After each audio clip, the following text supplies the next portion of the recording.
ഓണൊക്കെ വരില്ലേ, അപ്പോൾ നമുക്ക് ഓണത്തിന് സ്പെഷ്യൽ ആയിട്ടുള്ള ഒരു മത്തങ്ങ എലിശ്ശേരി തയ്യാറാക്കിയാലോ. അപ്പോൾ ഇന്നത്തെ വീഡിയോയുടെ നമ്മുടെ ഓണം റെസിപ്പീസ് സ്റ്റാർട്ട് ചെയ്യാൻ പോവാണ് കേട്ടോ.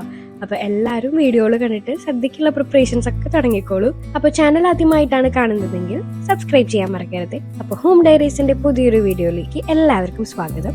നമുക്ക് വേഗം തന്നെ മത്തങ്ങ എലിശ്ശേരി ഉണ്ടാക്കാം.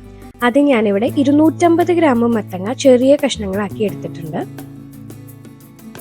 ഇനി ഇതൊരു പാത്രത്തിലേക്ക് ഇട്ട് കൊടുക്കാം കേട്ടോ. ഇനി ഇതിലേക്ക് 1/2 ടീസ്പൂൺ മുളക് പൊടി, 1/4 ടീസ്പൂൺ മഞ്ഞൾപ്പൊടി,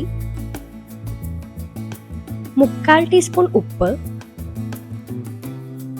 1/4 കപ്പ് വെള്ളം എന്നിവ ചേർത്ത് ഇളക്കിയിട്ട് വേവിക്കാൻ വെക്കാം. ഏകദേശം 10 തൊട്ട് 12 മിനിറ്റ് വരെ വേവിച്ചെടുക്കാം. ഇനി നമുക്ക് ഇതിലേക്കുള്ള അരപ്പിനുള്ള ചേരുവകൾ തയ്യാറാക്കാം. ആദ്യം ഒരു മിക്സിയുടെ ജാറിലേക്ക് 1/4 കപ്പ് തേങ്ങ ചിരകിയത് ഇട്ട് കൊടുക്കുന്നുണ്ട്. ഒരു പച്ചമുളക്, 1/4 ടീസ്പൂൺ ജീരകം, 1/2 കപ്പ് വെള്ളം എന്നിവ ചേർത്ത് നന്നായിട്ടൊന്ന് അരച്ചെടുക്കാം. അധികം പേസ്റ്റ് പോലെ ആക്കേണ്ട ആവശ്യമില്ല, ചെറിയ തരിതരിപ്പായിട്ട് അരച്ചെടുക്കാവുന്നതാണ്. അപ്പോൾ നമ്മുടെ മത്തങ്ങ ഇവിടെ 10 തൊട്ട് 12 മിനിറ്റ് വരെ ഞാനിവിടെ വേവിച്ചെടുത്തിട്ടുണ്ട്. ഇപ്പോൾ അതിലെ വെള്ളമൊക്കെ നന്നായിട്ട് വറ്റിയിട്ടുണ്ട് കേട്ടോ. ഇനി ഇതിലേക്ക് അരപ്പ് ചേർത്ത് കൊടുക്കാം.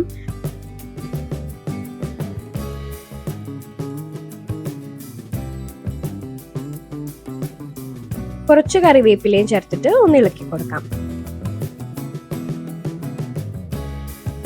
ഇത് 2 മിനിറ്റ് ചെറുതായിട്ടൊന്ന് തിളപ്പിച്ചെടുക്കാവുന്നതാണ് കേട്ടോ.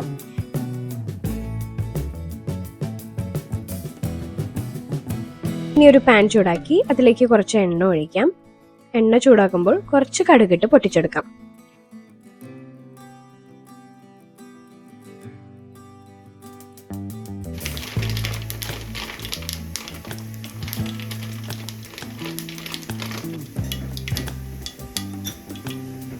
അതിലേക്ക് 2 വറ്റൽമുളകും കുറച്ച് കറിവേപ്പിലയും ചേർത്ത് കൊടുക്കാം.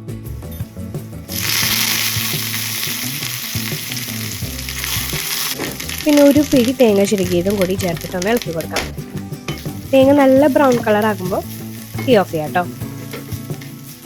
ഇത് കറിയിലേക്ക് ചേർത്തിട്ടൊന്ന് ഇളക്കാം.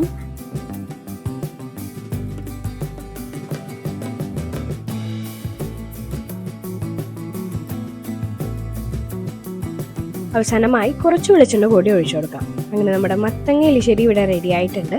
മത്തങ്ങ മാത്രം ഉപയോഗിച്ചിട്ടുള്ള എലിശ്ശേരിയാണ് കേട്ടോ. പയറൊന്നും ചേർത്തിട്ടില്ല. എന്നാലും അതിൻ്റെ ടേസ്റ്റിനൊന്നും ഒരു കുറവില്ല കേട്ടോ. നല്ല ടേസ്റ്റാണ്.